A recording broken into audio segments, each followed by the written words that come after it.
Um ano é transcorrido desde a fundação da República Popular da China, a 1º de outubro de 1949. Foi um ano de grandes vitórias e de rápido desenvolvimento do povo chinês. No decorrer desse ano, o povo chinês continuou suas operações ofensivas em grande escala na Guerra de Libertação e libertou todo o território do país. Com a exceção do Tibete e de Taiwan, Ilha Formosa, estabeleceu relações diplomáticas com a União Soviética e 16 outros estados, e concluiu com a URSS um tratado de amizade, aliança e assistência mútua, dispondo de circunstâncias internas e internacionais que lhe forneciam uma sólida base. O governo popular central dirigiu com energia o povo de todo o país na realização de reformas e construções nos terrenos político, econômico e cultural. Os povos da China e aos países estrangeiros viram que no decorrer do último ano sucederam na história da China acontecimentos mais importantes do que durante vários séculos ou, mesmo vários milênios anteriores.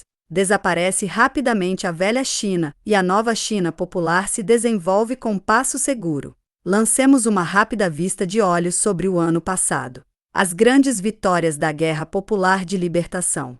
O último ano transcorreu em meio a vitórias contínuas na Guerra Popular de Libertação.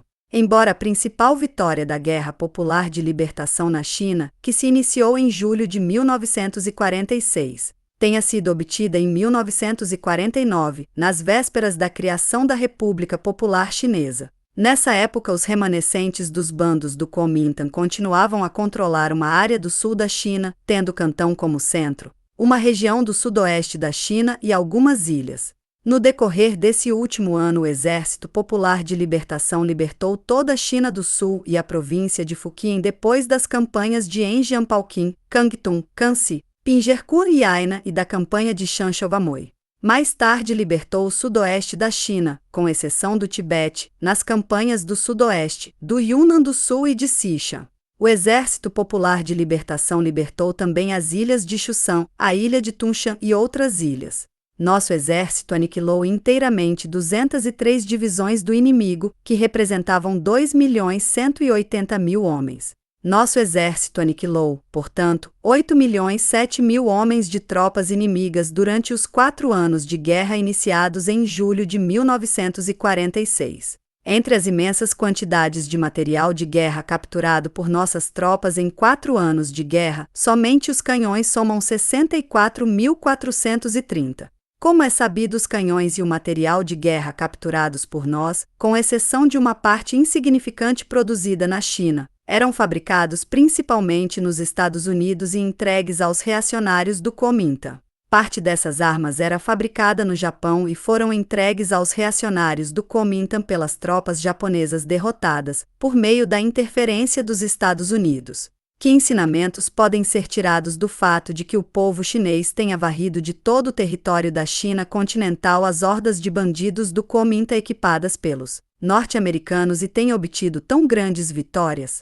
A lição mais importante é a de que essas grandes vitórias não são um fenômeno histórico acidental, mas o resultado inevitável de inúmeras lutas revolucionárias do povo chinês durante o último século. Uma vitória tão grande, rápida e completa seria inconcebível sem o espírito de sacrifício e o apoio de centenas de milhões de pessoas. Esta vitória do povo chinês não tem nada de comum com as unificações ocorridas na história da China. Houve diversas espécies de unificações, mas os unificadores eram então opressores do povo ou tornaram-se em seguida opressores do povo. Por isso, eram incapazes de conseguir a verdadeira unificação, e a unificação que conseguiam se desmoronava rapidamente. Hoje realizou-se a primeira unificação do povo chinês e esse se tornou senhor de seu próprio país, ao passo que o regime dos reacionários da China foi derrubado para sempre. Como o inimigo que foi destruído pelo povo chinês era armado pelo governo norte-americano, podemos afirmar perfeitamente que o povo chinês saiu vitorioso não só sobre os inimigos internos, mas ao mesmo tempo sobre os inimigos externos, isto é, os imperialistas intervencionistas dos Estados Unidos. E, se os imperialistas norte-americanos procurarem invadir a China, não importa com que novos meios de intervenção e de agressão, sofrerão inevitavelmente a mesma derrota que foi infringida ao Kuomintang. Ainda não terminou a luta do povo chinês contra os restos da reação do Kuomintang, pois Taiwan, onde se encastelaram esses restos reacionários, está agora sob o controle direto da Marinha e da aviação norte-americanas. O Exército Popular de Libertação está decidido a arrancar Taiwan do controle dos agressores norte-americanos e a destruir completamente esse ninho de vespas dos bandos reacionários chineses.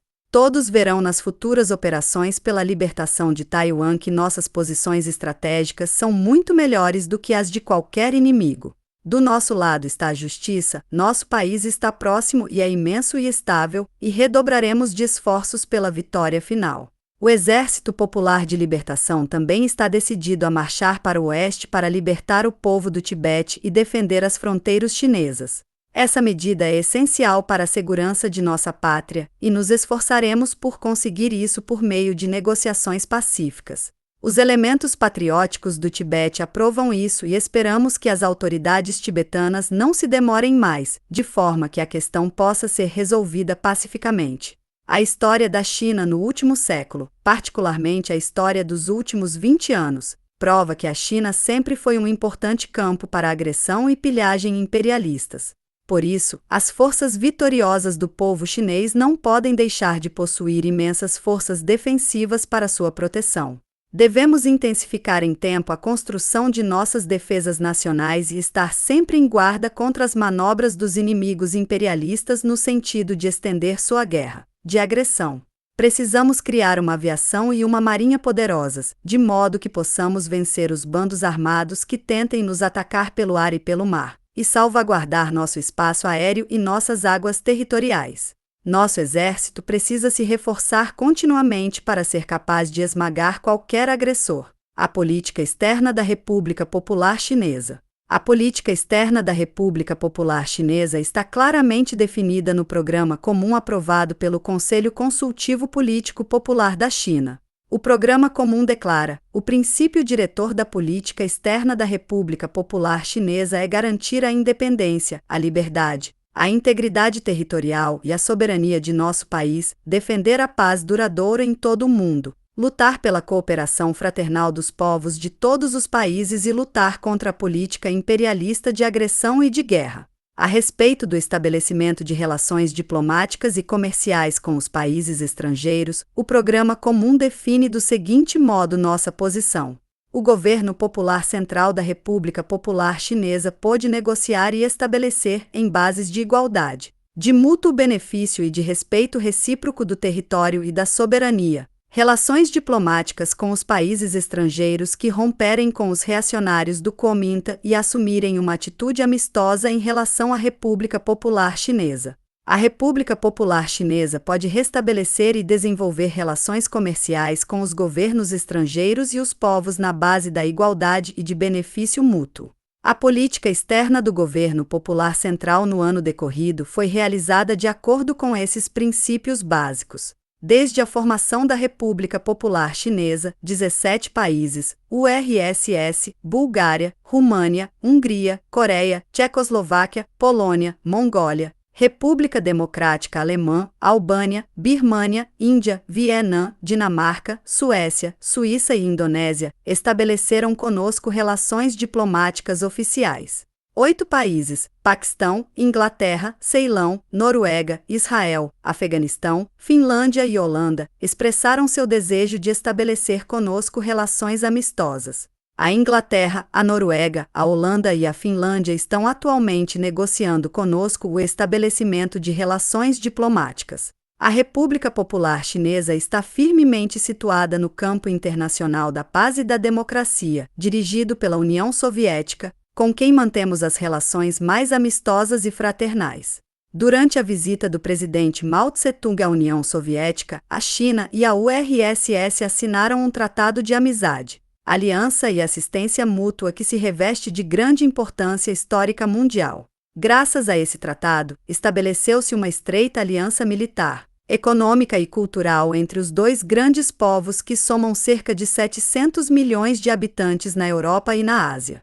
Essa aliança reforçou consideravelmente a defesa contra qualquer agressão que venha do leste. Ao mesmo tempo, ou logo depois da conclusão do tratado, foram assinados acordos entre a China e a União Soviética sobre a estrada de ferro chinesa do Shanxun, sobre Porto Arthur e Dairen, sobre a abertura de créditos à República Popular Chinesa, sobre a criação de uma companhia de petróleo sino-soviética no Xinjiang, sobre a criação de uma companhia sino-soviética de aviação civil, um acordo sobre técnicos e um acordo comercial. No quadro desses acordos, nossa grande aliada nos forneceu imensa ajuda, que reflete seus nobres sentimentos, e isso no momento em que ela própria curava as feridas que a guerra lhe infringiu. A assinatura e a aplicação do tratado e dos acordos sino-soviéticos produziram uma onda de imenso entusiasmo entre o povo chinês, que exprimiu sua calorosa gratidão pelos sentimentos de amizade demonstrados pelo dirigente da União Soviética, o generalíssimo Stalin, pelo governo soviético e pelo povo soviético.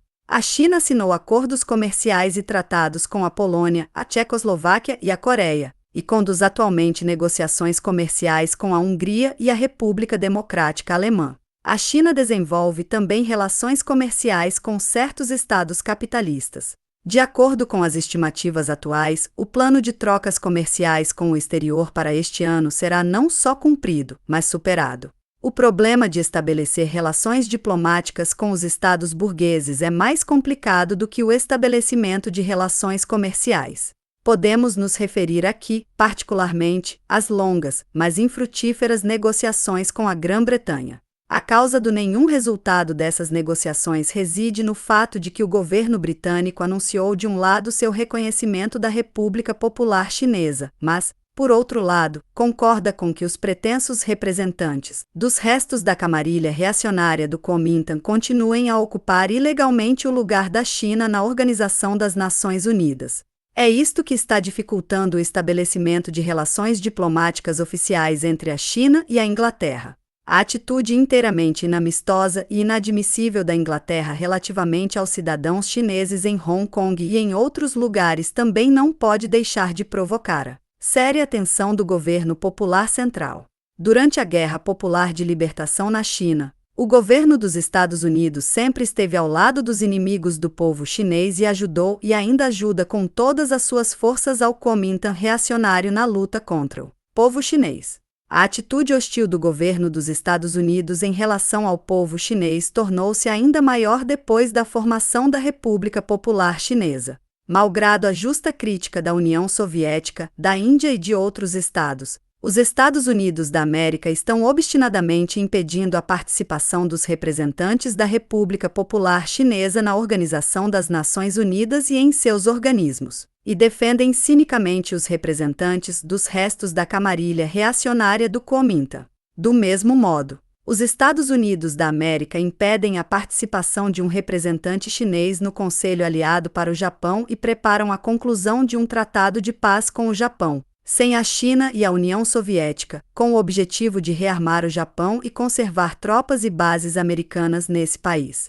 Com o objetivo de estender a agressão no Extremo Oriente, os Estados Unidos prepararam deliberadamente o ataque armado da camarilha fantoche de Lee Syng-men contra a República Popular Democrática da Coreia e, em seguida, usando como pretexto a situação assim criada na Coreia, enviaram sua marinha e sua aviação para ocupar Taiwan e declararam que o pretenso problema de Taiwan devia ser resolvido pela Organização das Nações Unidas, que é controlada pelos Estados Unidos. Simultaneamente, por diversas vezes os Estados Unidos mandaram aviões que participavam da agressão na Coreia incursionar na província chinesa de Liaotung, metralhando e lançando bombas, e mandaram também que sua marinha, que realiza a agressão na Coreia, bombardeasse a marinha mercante chinesa. As ações agressivas dos imperialistas desvairados confirmaram que o governo dos Estados Unidos é o inimigo mais perigoso da República Popular Chinesa. As forças agressoras norte-americanas invadiram regiões que confinam com a República Popular Chinesa e, a qualquer momento, pode haver uma extensão dessa agressão. O general MacArthur, comandante-em-chefe das forças norte-americanas que estão realizando a agressão em Taiwan e na Coreia, revelou há muito tempo os planos agressivos do governo norte-americano. Ele continua preparando novos pretextos para estender a agressão. O povo chinês opõe-se resolutamente à agressão norte-americana. O povo chinês está decidido a arrancar Taiwan e qualquer outro território chinês do controle dos agressores norte-americanos. O povo chinês acompanha de perto a situação que surgiu na Coreia em consequência da agressão norte-americana. O povo coreano e seu exército popular são firmes e corajosos. Sob a direção do primeiro-ministro Kim Il-sung, conquistaram grandes êxitos na resistência aos agressores norte-americanos. Eles contam com o apoio e a simpatia dos povos de todo o mundo. O povo coreano continuará a se ater firmemente à linha de conduzir uma guerra de longa duração, superará as dificuldades com que se defronta e conquistará a vitória final. O povo chinês é amante da paz. O Apelo de Estocolmo já foi assinado por 120 milhões de chineses. O movimento de coleta de assinaturas entre o povo chinês se amplia. É evidente que depois da libertação de seu solo o povo chinês precisa de paz e de segurança para restaurar e desenvolver a indústria e a agricultura, para realizar o trabalho cultural e educativo. Mas se os agressores norte-americanos encaram isso como uma expressão de debilidade do povo chinês, estão redondamente enganados, da mesma forma que o estavam os reacionários do Kuomintang. O povo chinês ama ardentemente a paz, mas, para defender a paz, nunca temeu e nunca temerá resistir à agressão. O povo chinês não tolerará de nenhum modo a agressão estrangeira e não pode ser indiferente ao destino de seus vizinhos que são vítimas da agressão por parte dos imperialistas. Os que procuram afastar a China, com sua população de cerca de 500 milhões, da Organização das Nações Unidas. Os que menosprezam e prejudicam os interesses de um quarto da humanidade. Os que desavisadamente procuram resolver unilateralmente qualquer questão do Oriente diretamente ligada à China, quebrarão inevitavelmente suas cabeças. A consolidação da ditadura da democracia popular e os preparativos para a reforma agrária. Os imperialistas e reacionários subestimam as forças do povo chinês. Encaram a nova China livre com os mesmos olhos com que viam a velha China. Esquecem com frequência que o povo chinês possui agora a mais poderosa das armas, a ditadura da democracia popular. Essa ditadura da democracia popular organizou as forças do povo e esmagou os elementos reacionários antipopulares.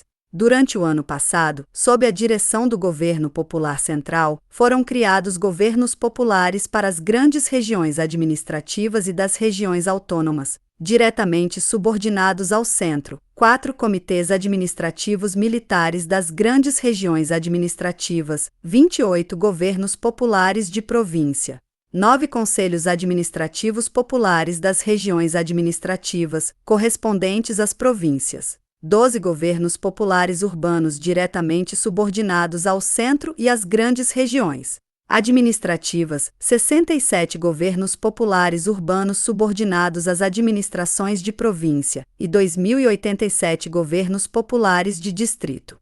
Todos esses órgãos de poder diferem radicalmente por princípio dos órgãos do poder reacionário do Kuomintang que oprimia o povo, uma vez que representam os interesses de todas as classes e camadas. Estão ligados às grandes massas populares e são um instrumento da ditadura da democracia popular para a supressão de todos os elementos reacionários. Alguns desses órgãos de poder de diferentes graus foram eleitos por conferências populares de graus correspondentes. Realizaram-se em algumas cidades e distritos congressos de representantes do povo. Em outras cidades, 1.707 distritos e 36 regiões mongólicas, realizaram-se reuniões de representantes de todas as camadas da população.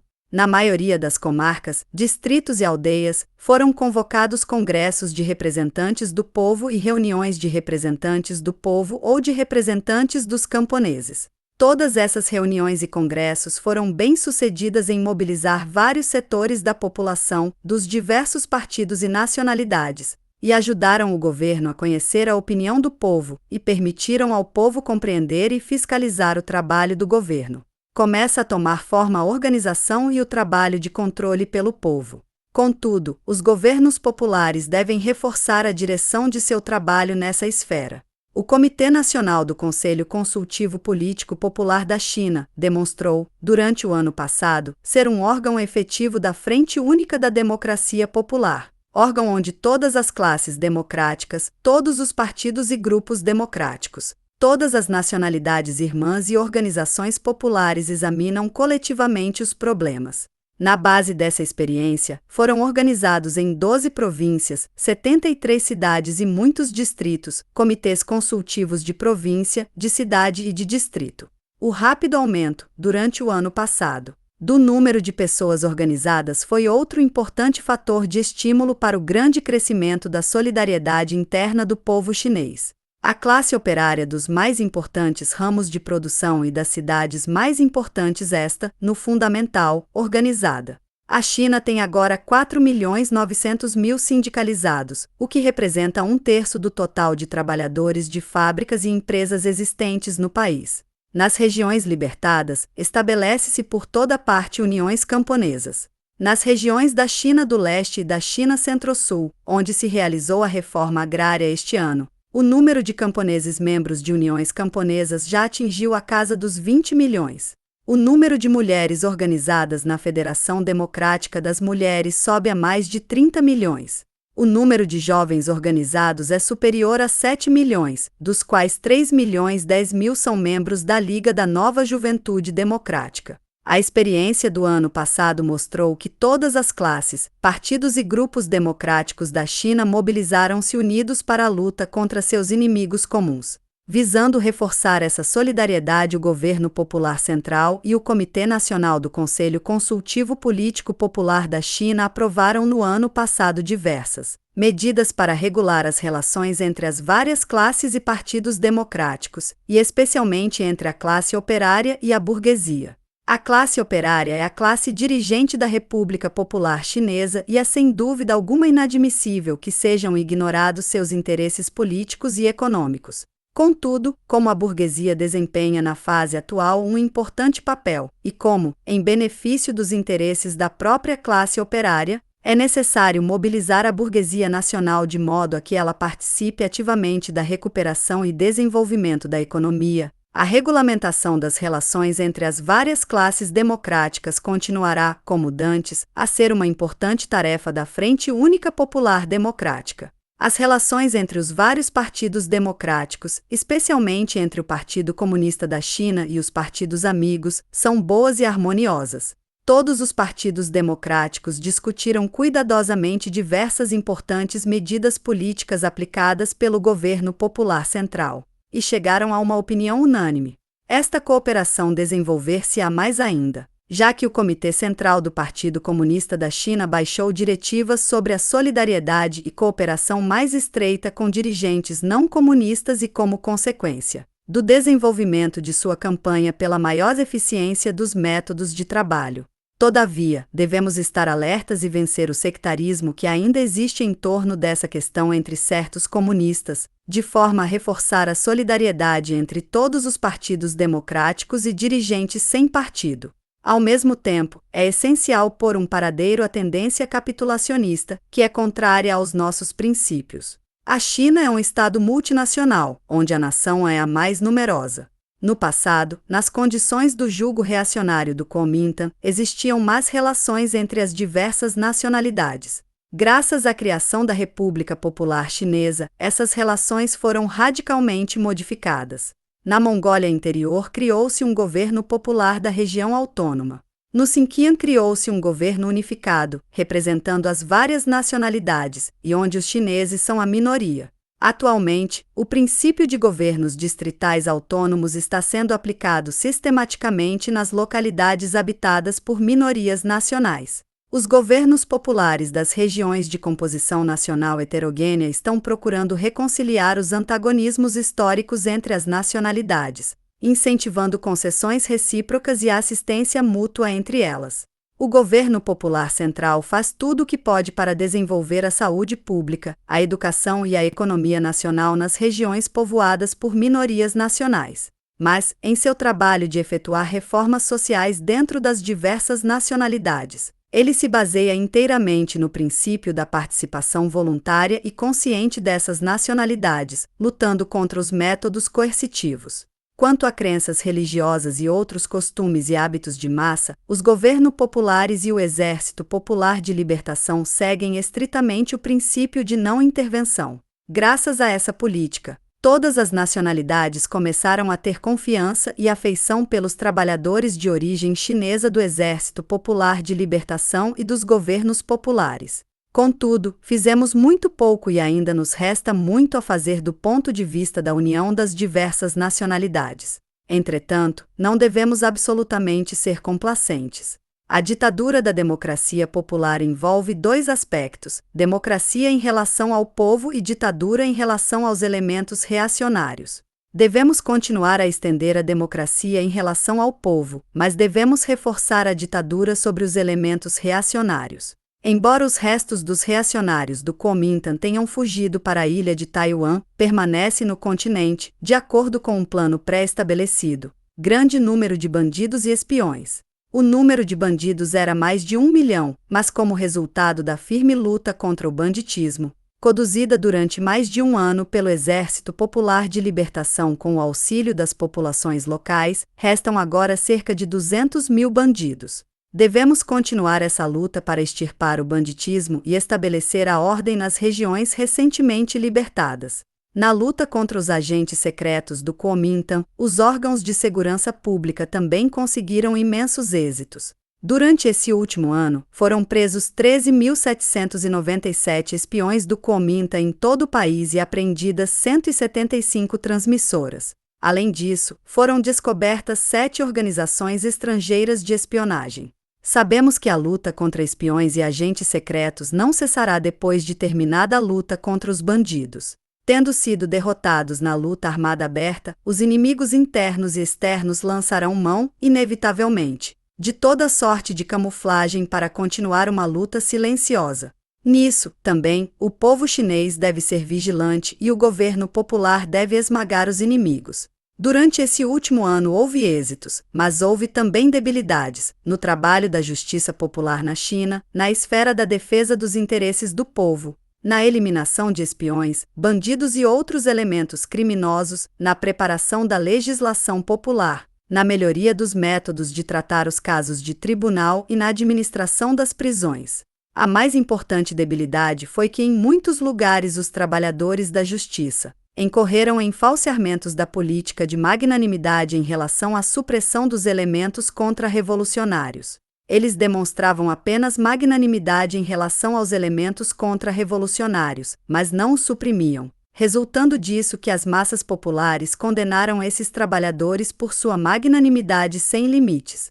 Esta condenação das massas populares é justa. É preciso aplicar plenamente, e não de modo unilateral, o princípio definido por Mao Tse-tung em relação aos elementos contra-revolucionários. Punição obrigatória dos chefes dos criminosos, perdão aos cúmplices involuntários e prêmios ao que prestaram serviços meritórios. Isto significará que os elementos contra-revolucionários obstinados serão firmemente esmagados. Esta é uma das tarefas mais importantes no reforço da ditadura da democracia popular. Uma das tarefas mais importantes hoje em dia para reforçar a ditadura da democracia popular é aplicar a reforma agrária nas partes recentemente libertadas da China. Aplicar a reforma agrária significa assegurar ao campesinato, que representa cerca de 80% da população da China, seu direito básico de existência. Significa a eliminação da principal base da atividade contra-revolucionária, a classe dos latifundiários. Significa levar à prática a tarefa básica da ditadura da democracia popular na China, libertando as forças produtivas do campesinato, agrilhoado pelas relações de produção feudais, e depois disso, preparar as condições para a rápida industrialização do país. A realização da reforma agrária entre cerca de 300 milhões de pessoas nas regiões recentemente libertadas representa a segunda etapa da ferocíssima luta de classes na China. Etapa que se segue à Guerra Popular de Libertação. Para conduzir essa luta de modo planificado, gradativo e organizado, o Governo Popular Central promulgou os seguintes documentos de orientação: a Lei de Reforma Agrária, o Regulamento para a Organização de Uniões Camponesas, o Regulamento para a Organização de Tribunais Populares, a Resolução definindo as diversas classes do campo, e ainda a resolução sobre a realização da reforma agrária no inverno de 1950 numa região com a população de 100 milhões de pessoas e de adiamento da reforma agrária em outras regiões para o ano vindouro ou uma data posterior. Nas regiões onde a reforma agrária deve ser realizada no inverno deste ano, já está sendo realizado trabalho de propaganda ligado ao estudo dos documentos relativos à reforma agrária. Estão sendo preparados quadros para servir nos tribunais populares e realizar a reforma agrária. Estão sendo estendidas e reorganizadas as uniões camponesas.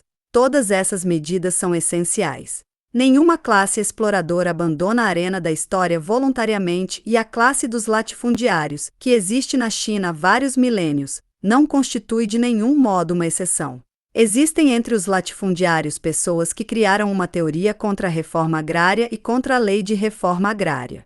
Estas teorias devem ser severamente condenadas. Deve-se aumentar a propaganda em torno das disposições básicas da lei de reforma agrária. Deve-se zelar para que nas regiões que estão sendo preparadas para a reforma agrária, e principalmente no campo, toda a população fique ciente dessas disposições. Existem também alguns latifundiários que estão vendendo suas terras e propriedades, matando animais de tração, inutilizando a maquinaria agrícola, construções e assim por diante. Essas ações ilegais devem ser firmemente condenadas e sustadas.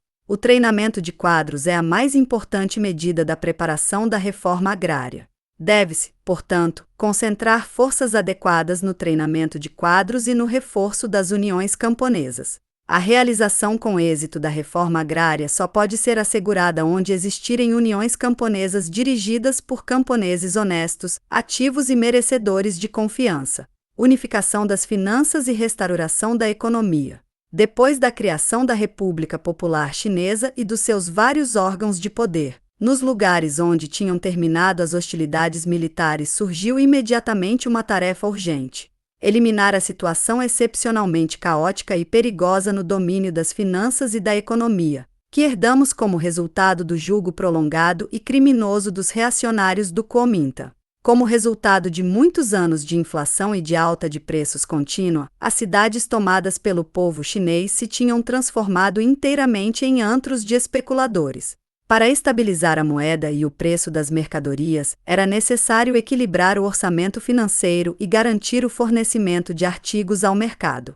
Depois da estabilização da moeda e dos preços, era necessário, de acordo com as novas condições e as novas exigências, reorganizar a indústria, o comércio e os transportes do país e colocá-los a serviço do reerguimento da produção. Além disso, o governo popular precisava tomar medidas imediatas para auxiliar as vítimas das calamidades naturais e do desemprego provocado pelo regime reacionário do Kuomintang e pela guerra. O governo popular se defrontava com todas essas tarefas importantes e difíceis. Os imperialistas calculavam que a jovem República Popular Chinesa, sob a pressão do que pareciam ser à primeira vista dificuldades insuperáveis, seria compelida a apelar para eles no sentido de salvar-se.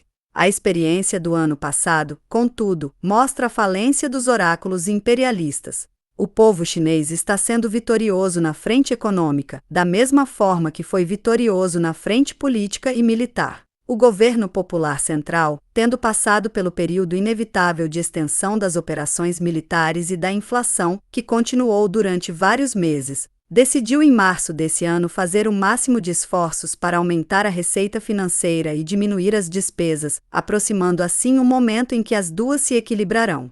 Na execução desse plano, o governo popular central conseguiu em curto prazo um controle sem precedentes sobre as finanças de todo o país. O plano aplicado pelo governo popular central foi calorosamente apoiado por todo o povo.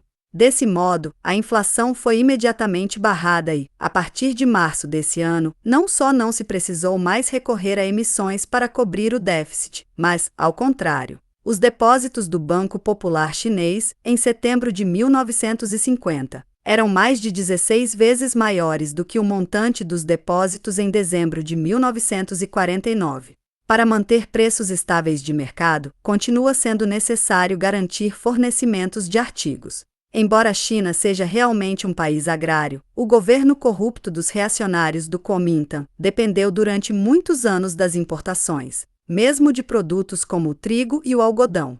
Tudo isso, e ainda o fato de que o mercado interno fora monopolizado pelo capital burocrático e os especuladores, tornou impossível a estabilização dos preços das mercadorias.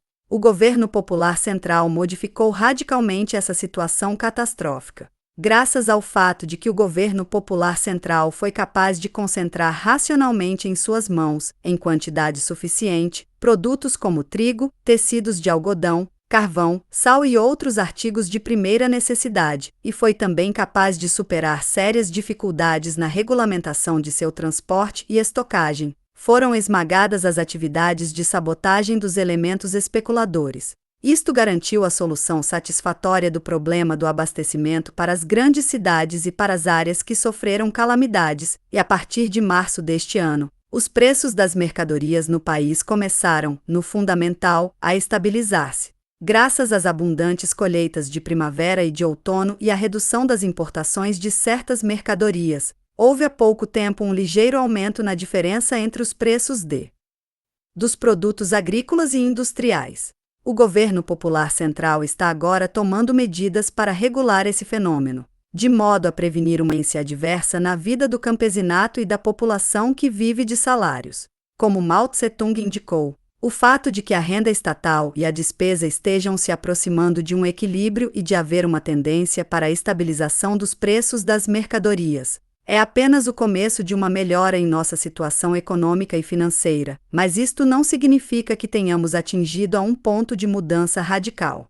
De acordo com a diretiva de Mao Tse-tung, para melhorar radicalmente, além da necessidade de realizar a reforma agrária e de obter uma redução considerável no custo da manutenção do aparelho estatal, é também necessário reorganizar racionalmente a indústria e o comércio existentes de forma a que não atenda às exigências das atividades de especulação e se transforme num meio para a restauração e desenvolvimento planificados da produção.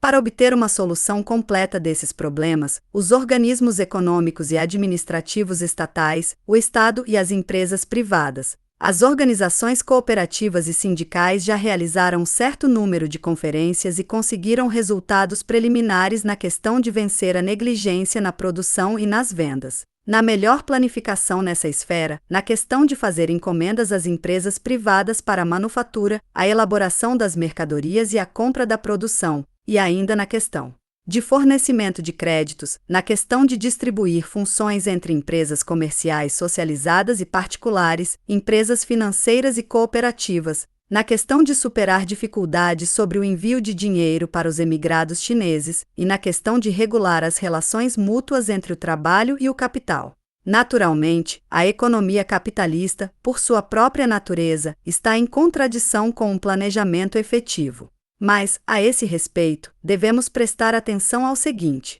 em todos os ramos fundamentais da economia já possuímos uma economia estatal de grande vulto, de caráter socialista. E a economia semissocialista, cooperativa, começou a se desenvolver. A economia privada é dirigida por diversas formas de economia estatal. Com esse objetivo temos também a economia capitalista do Estado, que se desenvolve diariamente e que serve aos interesses da economia socialista. Como resultado, temos base para dizer que é possível assegurar gradualmente uma saída para a anarquia que existia no passado e introduzir um planejamento ainda maior em nossa economia. Quanto à regulamentação das diversas relações econômicas, o desenvolvimento das cooperativas chinesas já começou a tomar grande importância. De acordo com dados estatísticos, as cooperativas existentes no país, em julho deste ano, já tinham mais de 20 milhões de membros e mais de 550 mil milhões de yuans de capital. No primeiro trimestre deste ano, o volume dos negócios alcançou 3.085 bilhões de yuans.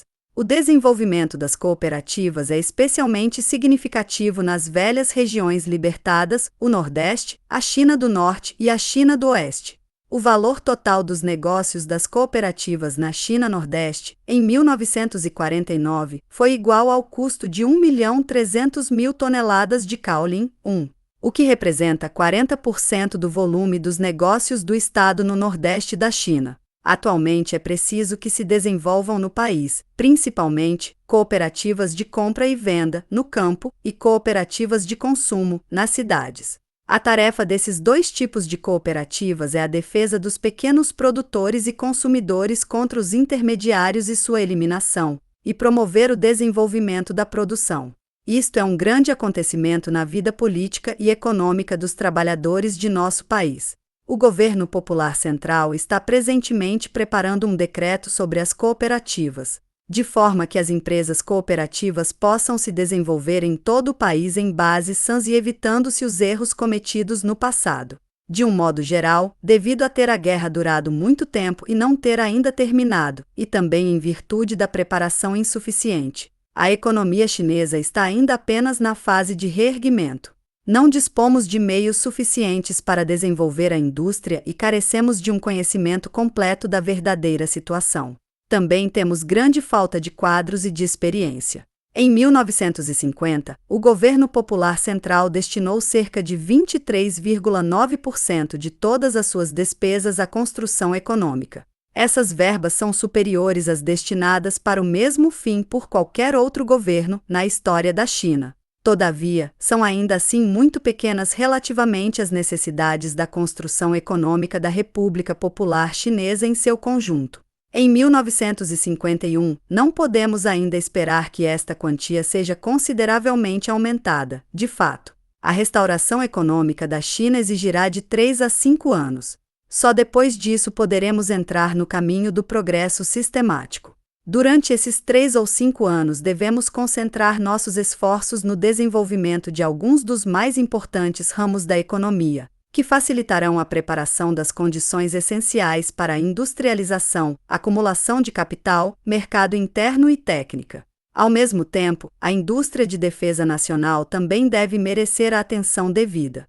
Por isso, o Governo Popular Central destinará grande parte de seus investimentos econômicos à construção de obras de irrigação, estradas de ferro e outras vias de comunicação, que são urgentemente necessários para o desenvolvimento da indústria e da agricultura, a agricultura e indústria têxtil, as indústrias de petróleo, ferro, aço e indústrias químicas, que são grandemente necessárias para todas as indústrias. O Governo Popular Central planeja realizar este ano uma colheita de 120 milhões de toneladas de trigo e de 650 mil toneladas de algodão. Calcula-se agora que esses planos serão cumpridos ou mesmo superados. A China tem um total de 5.220.000 fusos nas empresas têxteis do país, dos quais 4.080.000 foram postos em funcionamento desde setembro deste ano, e mais 200.000 entrarão em funcionamento antes do fim do ano.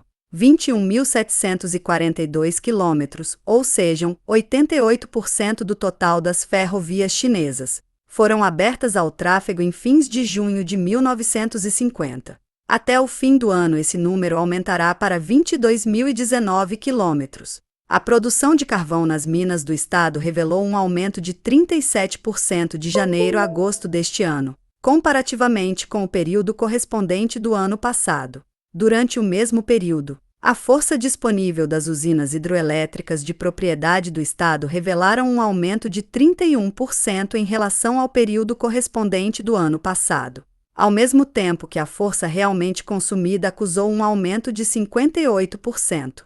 Durante esse último ano de intensa atividade, o Governo Popular Central realizou seus maiores esforços para aliviar a fome e o desemprego, além de liquidar firmemente a situação caótica da economia e dar um bom começo ao trabalho de recuperação. A China sofreu sérias inundações em 1949 que devastaram uma área de 8 milhões de hectares e trouxeram calamidades a 40 milhões de pessoas, inclusive 7 milhões que foram vítimas das mais sérias devastações.